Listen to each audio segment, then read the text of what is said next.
نحمدہ و نصلی علی رسولہ الکریم اما بعد فاعوذ باللہ من الشیطان الرجیم بسم اللہ الرحمن الرحیم رب اشرح لی صدری ویسر لی امری واحلل عقدۃ من لسانی یفقہوا قولی۔ السلام علیکم ورحمۃ اللہ وبرکاتہ۔ سورہ ناس پڑھی تھی ہم نے، انشاءاللہ آج سورہ فلق پڑھیں گے۔ قل کہہ دیجئے، اعوذ میں پناہ میں آتی ہوں، برب الفلق صبح کے رب کی۔ ترجمے کا رول ہم نے سیکھا تھا، ایک ایک کو آپ سمجھ لیجئے۔ بربی رب کی، الفلق صبح کے۔ اب ایک فریز کو آپ ترجمہ کریں گے ایک ساتھ، برب الفلق صبح کے رب کی۔ من شری سے، شر ایسا نہیں کریں گے، من شری شر سے، ما جو خلقا اس نے پیدا کیا، من شر ما خلقا جو کچھ اس نے پیدا کیا اس کے شر سے۔ یہاں تک ایک فریز ہے تو اس کا ترجمہ آپ ایسے کریں گے، ومن شر شر سے، غاسق اندھیرے کے، اذا جب، وقب چھا جائے۔ تو اب ہم کیسا کریں گے، اندھیرے کے شر سے جب وہ چھا جائے۔ ومن شر اور شر سے، نفاساتی، نفاساتی پھونکے مارنے والیوں کے، فی العقد گرہوں میں، گرہیں یعنی گاٹھیاں یا انگلش میں KNOTS نوٹس۔ ومن شر النفاساتی فی العقد، اور پھونکے گرہوں میں پھونکے مارنے والیوں کے شر سے۔ ومن شر اور شر سے، حاسدن حسد کرنے والے کے، اذا حسد جب وہ حسد کرے۔ بہت آسان ہے، ترجمہ سیکھیں آپ، اس کے بارے میں تھوڑی تفسیر ہم معلوم کرتے ہیں۔ قل اعوذ برب الناس، قل اعوذ برب الفلق اور قل هو اللہ احد، اسے معوذتین کہتے ہیں، اور اس کا رسول اللہ صلی اللہ علیہ وسلم ہر رات جب اپنے بستر پر آتے تو دونوں ہتھیلیوں کو جمع کرتے، پھر ان میں پھونکتے، پھر دونوں ہتھیلیوں کو اپنے جسم پر جہاں تک ہو سکتا پھیرتے۔ پھیرنے کی ابتدا سر، چہرے اور جسم کے سامنے والے حصے سے کرتے۔ آپ اس طرح 3 مرتبہ کرتے۔ یہ حدیث ہے، عائشہ رضی اللہ عنہا سے روایت ہے، رسول اللہ صلی اللہ علیہ وسلم جب بیمار ہوتے تو اپنے آپ پر معوذات پڑھ کر پھونکتے تھے۔ جب آپ کا درد بہت بڑھ گیا تو میں آپ پر پڑتی اور آپ ہی کا ہاتھ اس ہاتھ کی برکت کی امید سے آپ کے جسم پر پھیرتی تھی۔ تو ان احادیث سے ہمیں کیا معلوم ہوا کہ ہر قسم کی روحانی جسمانی بیماریوں سے محفوظ رکھنے کے لیے ہمیں بھی یہ عمل کرنا چاہیے۔ جن و انس میں سے شیاطین کے شرور و آفات سے بھی اللہ کی پناہ میں رکھتی ہیں۔ دیکھیے رسول اللہ صلی اللہ علیہ وسلم اللہ کے رسول تھے، خاص بندے تھے، اللہ کی آپ پر خاص رحمت تھی، فرشتے آپ کو گھیرے ہوئے رہتے تھے، پھر بھی آپ کتنی پابندی سے اس عمل کو کرتے تھے۔ ہر روز رات میں آپ کا یہ عمل رہا، اور اس کے علاوہ فجر کے بعد یعنی فجر کی نماز ادا کرنے کے بعد بھی 3 مرتبہ پڑھ کر جسم پر پھیرنا چاہیے، اور عصر میں بھی عصر کی نماز کے بعد میں 3 مرتبہ پڑھ کر اسے اپنے جسم پر پھیرنا چاہیے۔ بچے ہیں چھوٹے جو خود نہیں پڑھ سکتے، ان پر بھی ہمیں پڑھ کر دم کرنا چاہیے۔ اس سے کیا ہوتا ہے، لوگوں کی شر سے، ان کی بری نظر سے، جن و شیاطین سے، بلکہ تمام ہی مخلوق سے، ہمیں تمام مخلوق کے شر سے ہمیں حفاظت ملتی ہے۔ بارش ہونے سے پہلے آپ اپنے لیے چھاتے کا انتظام کرتی ہیں، کسی طوفان کے آنے سے پہلے اس کی حفاظت کا ہم انتظام کرتے ہیں۔ تو ایسے ہی اگر ہم اپنے روزانہ معاملات میں، ہماری روزانہ کی زندگی میں یہ اعمال نہیں کریں گے، تب ہم پر مصیبتیں آتی ہیں، لوگوں سے بھی، جن و شیاطین سے بھی، سحر جادو وغیرہ کے۔ تو اس لیے پہلے ہی سے ہمارے اندر یہ معمول ہونا چاہیے کہ ہم ان حدیثوں کو پڑھیں، سمجھیں اور اس پر عمل کریں۔ اور اس کے معنی کو جب آپ پڑھیں گی تو ہر بار جب آپ پڑھیں گی تو غافل دل سے بس ایسے قل اعوذ برب الناس ملک الناس الہ الناس نہیں پڑھیں گی، بلکہ پورے شعور کے ساتھ آپ کا دل اللہ سے درخواست کرے گا، فریاد کرے گا کہ آپ کو جس کا بھی خوف ہے لوگوں میں سے، لوگ کہاں ہیں؟ دیکھیں، لوگ گھر کے اندر سے لے کر گھر سے باہر نکلنے تک اور دور بیٹھے لوگوں سے بھی ہمیں نقصان ہو سکتا ہے۔ اس میں کون کون آ سکتا ہے؟ ہمارے خود کے رشتہ دار، پڑوسی ہیں، راستے میں جاتے ہوئے کوئی چور ہے، بچے اسکول گئے ہیں وہاں شریر بچے ہیں، یا کوئی بیڈ ٹیچر ہے، یا سسٹم ہے، گورنمنٹ ہے کہ اچانک سے کوئی پالیسی آ گئی۔ یہ سب کون ہے؟ یہ سب انسان ہی ہیں۔ تو اس لیے ہمیں پناہ بھی کس سے مانگنی چاہیے؟ اس سے جو ان تمام انسانوں پر اپنا ایک کنٹرول رکھتا ہے۔ تو اس لیے ہم بار بار کہتے ہیں قل اعوذ برب الناس، میں اس رب کی پناہ میں آتی ہوں جو لوگوں کا رب ہے۔ تو ان لوگوں کو اینی ٹائم اللہ تعالیٰ اپنے حکم سے ان کو جو ہمارے حق میں برے ہیں ان کو اچھا بھی بدل سکتا ہے۔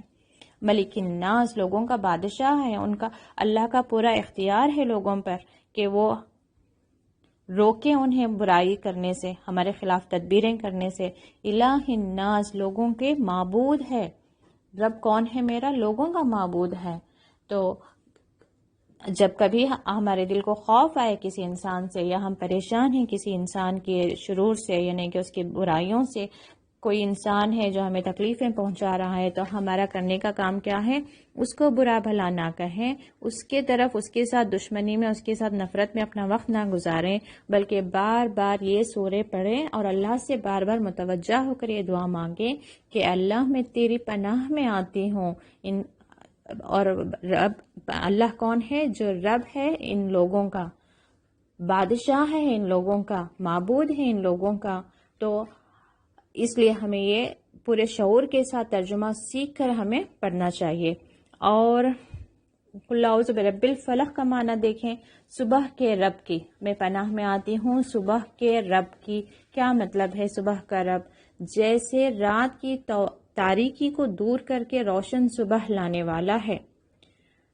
جو رب رات کی تاریکی کو دور کر کے روشن صبح لانے والا ہے، ایسے ہی وہ تمام تاریکیوں کو، میری زندگی کی تمام تاریکیوں کو دور کر کے میری زندگی میں بھی روشنی لا سکتا ہے۔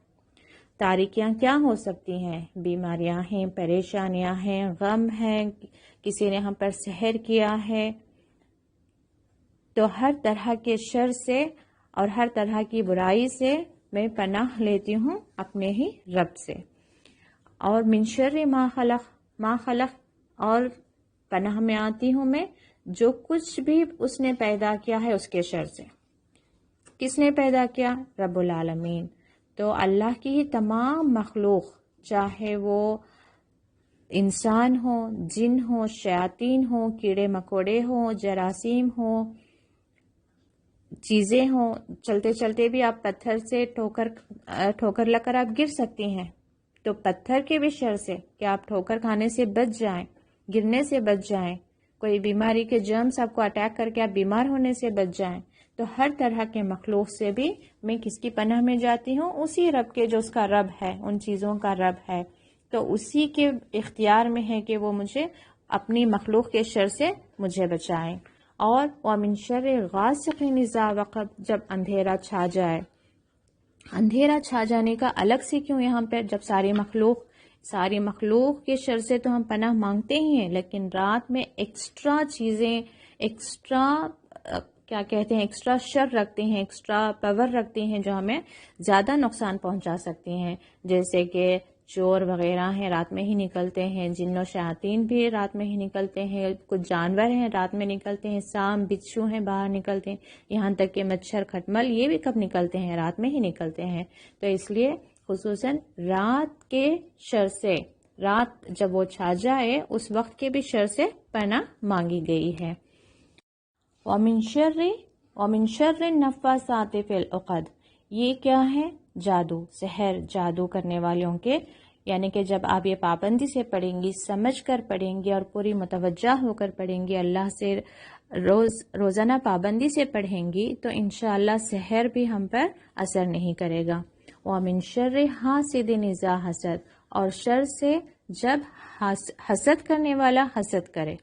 ایسا کیوں کہا گیا کہ حسد کرنے والا جب حسد کرے؟ کیونکہ ایک حسد ہوتا ہے کہ دل میں خیال آیا۔ پہلے تو حسد کا معنی سمجھیں۔ حسد یہ ہے کہ کسی شخص پر اللہ کی نعمت سے جلنا، کہ یہ نعمت اسے کیوں ملی، اور اس کے زوال کی تمنا کرنا، یعنی کہ یوں سمجھنا کہ نعمت جو اللہ نے اسے دی ہے کسی طریقے سے بھی اسے چھن جائے، یہ حسد ہے۔ اس میں دیکھیے 3 طرح کے لوگ آتے ہیں۔ یہ ایک دل میں یہ فطری ہے کہ آ سکتا ہے خیال کہ اس کے پاس اتنی دولت کیوں ہے، تو فوراً ایک نیک انسان کا رویہ کیا ہوتا ہے کہ اپنے وہ غلط خیال سے، وسوسے سے کیسے بچتا ہے، وہ فوراً اللہ سے دعا کرتا ہے، یا اللہ میں کیا سوچ رہی ہوں، اس کی دولت میں اور برکت ہو۔ کسی کی اولاد سے ہمیں حسد ہے، اس کی قابلیت سے، مثال کے طور پر کہ اس کا بچہ تو بہت خوبصورت بھی ہے، بہت لائق بھی ہے، تو فوراً کیا کریں کہ اس کے لیے دعا کریں، یا اللہ اس کی خوبصورتی ہے یا اس کی صلاحیت ہے، قابلیت ہے، اس میں اور ترقی دے۔ کسی نے ایجوکیشن میں ٹاپ کیا تو بھی ہم حسد کر رہے ہیں، ہمارے دل میں خیال آ رہا ہے تو ہم فوراً دعا کریں، یا اللہ اس کے علم میں اور برکت دے۔ اور آپ کو معلوم ہے جب ایک مومن اپنے کسی مومن بھائی کو دعا کرتا ہے جب وہ اس کے سامنے نہیں ہے، تو فرشتے اس کے لیے دعا کرتے ہیں کہ یہی دعا تمہارے حق میں بھی قبول ہو۔ یعنی کہ جب میں کسی کو اپنے دل میں، اپنے سامنے والے کسی رشتہ دار ہیں یا میری دوست ہیں، ان کی اولاد کے لیے میں دعا کر رہی ہوں، تو فرشتے میری اولاد کے لیے دعا کر رہے ہیں، تو میری دعا سے بہت زیادہ اثر رکھتی ہے فرشتوں کی دعا۔ تو اگر میرے حق میں مجھے دعائیں چاہیے تو مجھے کثرت سے دوسروں کو دعا دینی چاہیے۔ تو ایک گروپ یہ ہے کہ خیال آیا لیکن ہم فوراً اس خیال سے باہر نکل آئے۔ دوسرا ایک گروپ ہے جو حسد کرتا ہے، بس اندر ہی کڑ کر رہ جاتا ہے۔ تیسرا ایک گروپ ہے جو حسد کرنے کے بعد وہ وہیں خاموش نہیں بیٹھے گا، اب وہ فزیکلی عمل سے کوشش کرے گا کہ کسی طریقے سے میں اس کی نعمت کو نقصان پہنچاؤں۔